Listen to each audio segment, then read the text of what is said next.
Venezuela அப்படிங்கிற நாட்டில் திடுதிப்புன்னு ஒரு பெரிய நிலநடுக்கம் ஏற்பட்டிருக்கு. இந்த நிலநடுக்கத்தால் இதுவரைக்கும் அந்த மக்கள் சந்திக்காத ஏகப்பட்ட துயரங்களை சந்திச்சிருக்காங்க. ஒரு காலகட்டத்தில் வசதி வாய்ப்புகள்லாம் எதுவும் இல்லை, சிசிடிவிகளே இருக்காது. ஆனால் இன்றைக்கி ஏகப்பட்ட சிசிடிவிகள் ஒவ்வொரு வீடுகள்லையும் வச்சுருக்காங்க. அது தொடர்பான காட்சிகள் எல்லாமே பயமுறுத்தக்கூடிய வகையில் இருக்குது. அதைத்தான் நம்ம வீடியோ காட்சிகளாகவே பார்க்க போகிறோம். இன்னொரு பக்கம் எல் நினோ, இந்த வார்த்தையை கேட்டு நடுங்கக்கூடிய உலக நாடுகள். அப்படி என்ன இந்த வார்த்தைக்கு அவ்வளவு பெரிய மவுஸ் இருக்குது? அதைத்தான் இந்த வீடியோக்குள்ளே டீட்டெயில்டாக பேச போகிறோம் வீடியோ காட்சிகளோடு. வாங்க பார்க்கலாம் உறவுகளே. இது பிரசாத் சிக்னேச்சர். உங்களுடைய தொழில் சம்பந்தமான விளம்பரங்களை நமது சேனலில் ஒளிபரப்ப உங்களுக்கான அருமையான வாய்ப்பு. Prasad signature media broadcasting private limited. பள்ளி கல்லூரி மாணவர்கள் மட்டுமல்ல, அனைத்து வயதினருக்குமான ஒன் டே ஒர்க் ஷாப். நாள் 28/6/2026 ஞாயிற்றுக்கிழமை. ஜேர்னலிசம் பயிற்சி வகுப்பு காலை 10 மணி முதல் மதியம் 12 மணி வரை. மீடியா துறையில் சாதிக்க ஏகப்பட்ட படிப்புகள் உள்ளன. வாருங்கள் இளைஞர்களே, கல்வி பயில முன்பதிவு செய்யுங்கள். பங்கேற்பாளர்களுக்கு சர்டிபிகேட்டும் வழங்கப்படும். தொடர்புக்கு 94493594. மக்களுக்காக பிரார்த்தனை செய்யுங்கள், நிலைமை மிகவும் மோசமாக இருக்கிறது அப்படின்னு வெனிசுலால இருந்து ஒரு அறிவிப்பு வருது. என்னடா இது புதுசாக இருக்குது, அப்படி என்னாச்சு அந்த நாட்டு மக்களுக்கு அப்படின்னு சொல்லி பார்த்தா, ரிக்டர் அளவுகோலில் 7.1 இருந்து ஒரு தடவை 7.1, இன்னொரு தடவை எப்படி இருக்கான் 7.5. அப்படின்னா என்ன, 2 நிலநடுக்கம் அங்கே ஏற்பட்டிருக்கான். இந்த 2 நிலநடுக்கம் ஏற்பட்டதில் எவ்வளோ நேரம் ஆக போகுது? நிலநடுக்கம் ஏற்பட்டிருக்கு அப்படி டம்மு டம்முன்னு 1 மணி நேரமாக ஆடும் அப்படி கிடையாது. நிலநடுக்கம் அப்படிங்கிறது ஃப்ராக்ஷன் ஆஃப் செகண்ட் தான். ஒரு அதிகபட்சம் போனால் 30 செகண்ட்ஸ் தான் அதனுடைய அதிர்வுகள் இருக்கும். ஆனால் அந்த அதிர்வுகள் அந்த நிலமே பிளவுபட்டுரும். அது தொடர்பான காட்சிகளும் நம்மகிட்ட இருக்குது. எப்படிலாம் ரோடு அப்படியே பிளந்து போய் காணப்படுது அப்படிங்கிறது தொடர்பான காட்சிகளை நம்ம பார்க்க போகிறோம். இப்போ இந்த 2 நிலநடுக்கம் ஏற்பட்டதில் வெனிசுலா ஒரு பெரிய சக்தி வாய்ந்த ஒரு குண்டு அந்த நாட்டு மேலே போட்டால் எப்படி இருக்கும், அப்படி ஒரு பெரிய பாதிப்பு அந்த நாட்டில் ஏற்பட்டிருக்கு அப்படிங்கிறாங்க. ஃபஸ்ட்டு இந்த காட்சிகளை பாருங்கள். இது நார்மலாக இருக்கக்கூடிய வெனிசுலா, ரைட்டா? இப்போ என்ன ஆயிடுச்சு அப்படின்னா, இங்கே இருக்கக்கூடிய பில்டிங்லாம் காட்சிப்படுத்துகிறாங்கல்ல, அது எல்லாமே கீழே சரிஞ்சு விழுந்துருச்சு.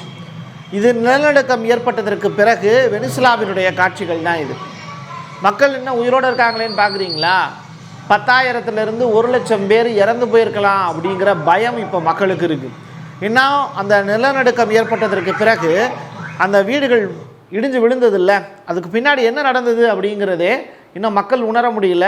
போய் ரெஸ்கியூ ஆப்ரேஷன் அப்படிங்கிறது இன்னும் தொடங்கலைங்கிறாங்க. இது ரொம்ப ஹாட்டான நியூஸ். இந்த நிலநடுக்கம் ஏற்பட்ட வித்தின் 2 hours இந்த வீடியோக்களை நம்ம பதிவு செய்கிறோம். இது அந்த நாட்டினுடைய ஏர்போர்ட்டு. அந்த ஏர்போர்ட்டில் அவங்க திடுதுப்புன்னு சத்தம் கேட்ட உடனே எல்லா ஃப்ளைட்டுமே கேன்சல் செய்யப்படுது. மக்கள் எல்லாமே ஓடுறாங்க. ஃபுல் அண்ட் ஃபுல்லு பார்த்திங்கன்னா புகை மண்டலமாக காட்சி தருது ஒரு ஏர்போர்ட்டு. உள்ளேருந்து வெளியில் ஓடி வர்றதுக்கு, ஏர்போர்ட்டில் உங்களுக்கே தெரியும், ஏர்போர்ட் போனவங்களுக்கு உள்ளேருந்து வெளியில் ஓடி வர்றதுக்கே எப்படி இருந்தாலும் 5 நிமிஷம் ஆகும். ஸோ அப்படிப்பட்ட ஒரு துர்பாக்கியமான நிலையில் ஃபுல் அண்ட் ஃபுல் புகை மூட்டமாக மாறிடுது அந்த ஃபுல் ஏர்போர்ட்டுமே. இப்போ தான் வெனிசுலாவில் ஆட்சி மாற்றம்லாம் ஏற்பட்டுச்சு. அதிபரை கடத்தி கூட்டு போனாங்க அமெரிக்காவுக்கு. இப்போ புதிய ஒரு அதிபர் லேடி ஒருத்தவங்க இங்கே போஸ்டிங்கில் இருக்காங்க. இயற்கை கூட வெனிசுலாவை விரும்பலை அப்படிங்கிறதுக்கான உதாரணங்கள் தான் இந்த காட்சிகள். வெனிசுலாவினுடைய அதிகாரிகள் என்ன பண்ணுறாங்க, இப்போ ஒரு லிஸ்ட் ஒன்று கொடுத்துருக்காங்க வேர்ல்டு நியூஸுக்கு, ராய்டர்ஸ் இந்த மாதிரியான செய்தி நிறுவனங்களுக்கு. 10,000-லேருந்து 1,00,000 வரையிலான மக்கள் உயிரிழந்திருக்கலாம் அப்படின்னு மதிப்பிடப்படுதான். இது ஒரு பயங்கரமான ஒரு காட்சியாக தான் வேர்ல்டு வைடாக சித்தரிக்கப்படுது. இதுக்கு முன்னாடிலாம் நீங்கள் இந்தோனேஷியாவிலையும் ஜப்பான்லையும் இந்த மாதிரியான காட்சிகளை பார்த்துருக்கலாம். ஆனால் இப்படி ஒரு காட்சியை வெனிசுலாவில் இது வரைக்கும் பார்த்ததே இல்லை அப்படிங்கிறாங்க. அதுக்கு சிறந்த உதாரணம் தான் எல் நினோ தொடர்பான வார்த்தைகளையும் பதிவு செய்கிறாங்க. வெனிசுலாவுக்காக ப்ரே பண்ணுங்க அப்படின்னு தான். ஸோ அந்த வார்த்தையை தான் இப்போ சொல்ல தோணுது. இன்னொரு புறம் இப்போ இந்த காட்சியை பாருங்கள். இப்போது இதில் ஒரு வீடு முழுமையாக இடிஞ்சு விழுந்திருக்கு. அந்த வீட்டுக்கு உள்ளே இருந்து இப்போலாம் அப்பார்ட்மெண்ட்ஸ் தான் ஃபுல் அண்ட் ஃபுல். ஸோ அந்த அப்பார்ட்மெண்ட் இடிஞ்சு விழுது. அங்கே இருக்கக்கூடிய மக்கள் எல்லாமே தப்பிச்சு வெளியில் வரக்கூடிய காட்சிகளை தான் இப்போ நம்ம பார்த்துட்ருக்கோம். இதற்கு அடுத்ததாக ஃப்ரான்ஸ் அப்படிங்கிற நாடு. அங்கே அதிகமான அளவில் வெப்ப அலை பயங்கரமாக இருக்குது. இந்த கோழி இருக்குது பார்த்தீங்களா, இந்த கோழிகள்லாம் அந்த வெப்பத்தை தாங்க முடியாமல் செத்து போயிடுச்சு அப்படிங்கிறாங்க. அதுவும் ஒரு கோழி 2 கோழி இல்லைங்க, ஏதோ சீக்கு செத்து போச்சு, நோய் செத்து போச்சு அப்படின்னு சொல்லலாம். இல்லை தடுப்பூசி இடுப்பூசி போடலாம், ஃப்ரான்ஸ் ரொம்ப பாரம்பரியமான நாடு, காப்பாற்றிடுவாங்க அவங்க அப்படின்னு சொல்லலாம். அங்கேயே ஏற்கனவே குளிர் அதிகமாக இருக்கக்கூடிய பிரதேசம் தான் ஃப்ரான்ஸ், ரைட்டா? அப்போ அப்படிப்பட்ட ஒரு நாட்டில் அதிகமான அளவில் வெப்பம் இருக்கிறதுனால லட்சக்கணக்கான கோழிகள் வந்து இறந்து போச்சு அப்படிங்கிற செய்தி. இது வந்து இதுவரைக்கும் ஃப்ரான்ஸ் நாட்டில் இப்படி ஒரு சம்பவமே நடந்ததே இல்லை அப்படிங்கிறாங்க. பண்ணைகள்லேயே கோழிகளை புதைப்பது தொடர்பான முடிவுக்கு அதிகாரிகள் வந்திருக்காங்களாம். இது ஒரு பண்ணை கிடையாது, ஃப்ரான்ஸ் முழுவதும் 100க்கும் மேற்பட்ட பண்ணைகளில் இதே மாதிரியான சுச்சுவேஷன் அப்படிங்கிறாங்க. வேர்ல்டு வைடாக இப்போ பெரிய அளவிலான அச்சம் எதனால தெரியுமா ஏற்படுது? இந்த எல் நினோ அப்படிங்கிற அந்த வார்த்தையை வச்சு தான். இப்போ மேற்கு ஐரோப்பா அப்படிங்கிறது வரலாறு காணாத அளவில் வெப்ப அலையால் பாதிக்கப்பட்டிருக்கு அப்படிங்கிறாங்க.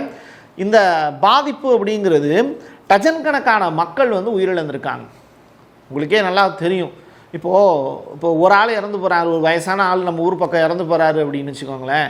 அது வெயில் காலத்தில் இறந்து போகிறாரு அப்படின்னா பாவம் மனுஷன், வெயில் தாங்க முடியாமலே இறந்து போயிட்டார், எவ்வளோ வேதனையான விஷயம் அப்படிம்பாங்க. அதே மாதிரி ஐரோப்பா முழுவதுமே இப்படிப்பட்ட சுச்சுவேஷனில் 40 வயதுக்கு மேற்பட்டவர்கள் அதிகமான அளவில் இறக்கக்கூடிய சுச்சுவேஷனில் இருக்காங்க. அவங்களால அந்த ஹீட்டை தாங்க முடியலங்கிறாங்க. நீங்கள் இந்த திருஞான சம்பந்தர் வாழ்ந்த காலகட்டத்தில் கூன் பாண்டியன் சொல்லிட்டு ஒரு மன்னர் இருந்தாராம். அவர் என்ன பண்ணுவாராம், ஃபுல் அண்ட் ஃபுல் வந்து அவருடைய உடம்புல வந்து வெப்ப நோய் வந்து தாக்கிருமா. அப்போது இவர் வந்து தமிழ் மந்திரங்கள் பாடி அந்த வெப்ப நோயை குணப்படுத்தினதாக ஒரு வரலாறுகள்லாம் சொல்லுவாங்க. அப்போது உடம்புல வெப்பம் அப்படிங்கிறது எந்த அளவிற்கு ஒரு மனுஷனுக்கு கொடுமையான வியாதிங்கிறத நம்முடைய வரலாற்று புத்தகங்கள்லேயே நம்மளால் படிக்க முடியுது. அப்படி ஒரு சுச்சுவேஷன் அப்படிங்கிறது இன்றைக்கி தேதிக்கு எல் நினோவால் ஏற்பட்டிருக்கு அப்படிங்கிறது ரொம்ப ரொம்ப வருந்தத்தக்க செய்தி. உடலில் இருக்கக்கூடிய வெப்பம் அப்படிங்கிறது இதனால் வந்து தானியங்களை வந்து இரவில் போய் அறுவடை செய்கிறாங்களாம் விவசாயிகள். கொஞ்சம் யோசிச்சு பாருங்கள், நீங்கள் பகலில் ஹார்வெஸ்டிங் பண்ணுவீங்க, என்ன அறுவடை பண்ணுவீங்க. இப்போ நெல்லை அறுக்கிறது இதெல்லாம் பகலில் பண்ணுவாங்க, பாட்டு பாடிட்டு பண்ணுவாங்க, நாட்டுப்புற பாடல்கள் பாடிட்டு பண்ணுவாங்க நம்ம ஊரில் இருக்கக்கூடிய மக்கள். ஃப்ரான்ஸ்லேயும் அதே கதி தான். ஆனால் இங்கே ஃப்ரான்ஸில் இருக்கக்கூடிய மக்கள் என்ன பண்ணுறாங்க, இப்போது காலையில் பண்ணால் தானே வெயில் அதிகமாக இருக்குது, சரி அப்போ என்ன பண்ணுவோம், நைட்டில் வந்து ஃபுல் அண்ட் ஃபுல் லைட் போட்டுருவோம். லைட் போட்டுட்டு தோட்டத்தை சுற்றி வந்து லைட் போட்டுட்டு அங்கே வச்சு வந்து பயிர்களெல்லாம் வந்து அறுவடை பண்ணுறாங்களாம். எவ்வளோ மோசமான சுச்சுவேஷன் பாருங்களேன். அப்போ இரவு நேரத்தில் இந்த மாதிரி ஹார்வெஸ்டிங் பண்ணக்கூடிய கட்டாயத்துக்கு விவசாயிகள் உள்ளாகிறாங்க அப்படிங்கிற தகவலும் ரிலீஸ் ஆகிருக்கு. வெனிசுலாவில் ஏற்பட்டிருக்கக்கூடிய இந்த பேரழிவு நிலநடுக்கம் இருக்குல்ல, இது தொடர்பான பேச்சுக்களும் இப்போது பேசுபொருளாக மாறி இருக்குது. என்னென்னா, இப்போ வேர்ல்டு வைடாக எல் நினோவையும் இந்த வெனிசுலாவில் நடந்த நிலநடுக்கத்தையும் கனெக்ட் பண்ணுறாங்க இப்போ இருக்கக்கூடிய இந்த ஜேர்னலிஸ்ட். அதாவது என்னென்னா, முழுவதுமாக கட்டடங்கள் வந்து இடிபாடுகளுக்கு இடையில் கிடக்கு. இந்த சிக்கிக்கிட்டு இருக்கிறவங்களை மீட்கக்கூடிய வேலையில் உறவினர்களே ஈடுபட்டுக்கிட்டு இருக்காங்க. ரெஸ்கியூ ஆப்ரேஷனில் ஈடுபடக்கூடிய அதிகாரிகளே வரலை. இதற்கு அமெரிக்கா ஏதாவது உதவி செய்யுமா பிரசாத்? அமெரிக்காவினுடைய அதிபர் டொனால்டு ட்ரம்ப் ஊர் உலகத்துக்கே அட்வைஸ் பண்ணக்கூடிய நபர், வெனிசுலாவினுடைய எண்ணெயெல்லாம் திருடுறாரு, அப்படிப்பட்ட நபர் வந்து இந்த மக்களுக்கெல்லாம் உதவி செய்வாங்களா அப்படிங்கிற கேள்வி நீங்கள் கேட்குறது எனக்கு புரியுது. அது தொடர்பான கண்டென்ட்டும் நம்ம வச்சுருக்கோம். முதல்ல இப்போது அந்த வெனிசுலாவில் ஏற்பட்ட நிலநடுக்கம் இருக்குல்ல, அப்போது பதிவாகி இருக்கக்கூடிய சிசிடிவி காட்சிகள் பாருங்களேன். இப்போது இந்த கட்டடம்லாம் இருக்குது சரியா, அதுக்கு பிறகு இங்கே பாருங்கள் ஃபுல் அண்ட் ஃபுல் இடிஞ்சு விழுந்த காட்சிகள்லாம் இருக்குது. இவர் நடந்து போகும்போதே இந்த கட்டடத்தில் ஏகப்பட்ட சேதங்கள் இருப்பதை இப்போ காட்சிப்படுத்துவாங்க பாருங்கள்.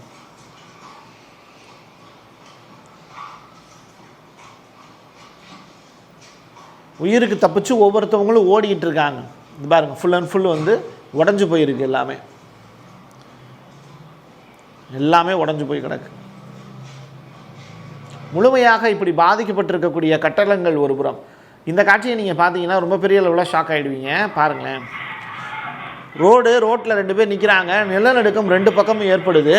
அந்த அதிர்வுகளை தாங்க முடியாமல் நாயெலாம் குலைக்குது, வாகனங்கள் நிறுத்த முடியாமல் வேகமாக ஓடுறாங்க, கட்டடங்கள் இடிஞ்சு விழுந்துக்கிட்டே இருக்குது, மக்கள்லாம் அதிர்ச்சி ஆகிறாங்க. இந்த நாய்கள் வந்து ஏற்கனவே குலைச்சிட்டே ஓடி வருது, வீட்டை விட்டு வெளியில் ஓடி வருது. இது எல்லாமே நடக்கிறது வந்து பார்த்திங்கன்னா ஒரு 15லேருந்து 20 செகண்ட்ஸ் தான். அந்த 20 செகண்ட்ஸுக்குள்ளே இருக்கக்கூடிய ஒட்டுமொத்த வீடுகளும் உடஞ்சிருக்கு. இது நீங்கள் ஜப்பானை எடுத்துக்கிட்டிங்கன்னு வச்சுக்கோங்களேன், அவங்க இந்த மாதிரியான பாதிப்புகள்லாம் பெரிய அளவில் இருக்காது. ஏன்னா அவங்க நிலநடுக்கத்தை தாங்கக்கூடிய வகையில் தான் வீடுகள் கட்டுவாங்க. வெனிசுலாவில் இப்படி ஒரு பாதிப்பு இருக்குன்னு யாருமே எதிர்பார்க்கலையே, அதான் பிரச்சனை. இப்போது ட்ரம்ப் அவர்கள் பேச ஆரம்பிக்கிறார். என்ன தெரியுமா, வெனிசுலா நாட்டு மக்களை தாக்கி இருக்கக்கூடிய 2 பெரிய நிலநடுக்கங்களும் ரொம்ப கடுமையானது, நான் கேட்டு தெரிஞ்சுக்கிட்டேன். அது வந்து பெரிய அளவிலான உயிரிழப்புகளை ஏற்படுத்தியிருக்கு வெனிசுலா நாட்டில். நாங்கள் உதவுறதுக்கு ரெடியாக இருக்கோம், எங்களை யூஸ் பண்ணிக்கோங்க. சிறந்த நண்பர்களாக வெனிசுலா மக்களை நாங்கள் கருதுகிறோம், ரைட்டா? ஏன்னா லத்தீன் அமெரிக்க நாடுகளில் வெனிசுலாவும் வருது, ரைட்டா? அப்போது தன்னுடைய நட்பு நாடுக்கு உதவி செய்கிறதுக்கு நாங்கள் ரெடியாக இருக்கோம் அப்படின்னு சொல்லிட்டு இப்போ அமெரிக்காவினுடைய டொனால்டு ட்ரம்ப் ரிப்போர்ட் ஒன்று ஃபைல் பண்ணியிருக்காரு. இதே மாதிரி ஜப்பான்லையும் ஒரு 3 மணி நேரத்துக்கு முன்னாடி ஒரு நிகழ்வு ஒன்று நடந்திருக்கு. அதில் பாருங்கள், கட்டடங்கள் பெருசாக சேதாரமாகலை. இந்த லேடி பாருங்களேன், உடனே வந்து ரெடி ஆகிட்டாங்க. ரெடி ஆகி அவங்களுக்கு இதுக்கு முன்னாடி பழக்கம் இருக்குது, இந்த மாதிரி நிலநடுக்கத்தில் பாதிக்கப்பட்ட போது எப்படி போய் ஒளியணும் அப்படிங்கிறத ட்ரைனிங் எடுத்திருக்காங்க. ஸோ நீட்டாக வந்து பார்த்திங்கன்னா ஒரு டேபிளுக்கு கீழே போய் சூப்பராக ஒளிஞ்சுக்கிட்டாங்க. கட்டடங்கள் இடியுது, ஆனாலும் வந்து எப்படி சேஃப் அண்ட் செக்யூர்டாக இருக்கணும் அப்படிங்கிறது அவங்களுக்கு தெரியுது. ஸோ இது வந்து ஜப்பானில் கிடச்சிருக்கக்கூடிய காட்சிகள். இது வித்தின் 3 ஹவர்ஸ்க்கு முன்னாடி நடந்திருக்கக்கூடிய நிகழ்வு, சரியா? அடுத்ததாக வெனிசுலாவுக்கு போயிடுவோம் மறுபடியும். இப்போ வெனிசுலாவில் சாலையில் வந்து பார்த்திங்கன்னா ஒரு பெரிய பிளவுகள் ஏற்படுத்தியிருக்கு அப்படிங்கிறாங்க. நிலநடுக்கத்தினால இந்த சாலைகள் ஒட்டு மொத்தமாக இப்போ ஒரு ரோடாக இருக்கிறது 2 ரோடாக பிரிஞ்சிருக்கு பாருங்களேன்.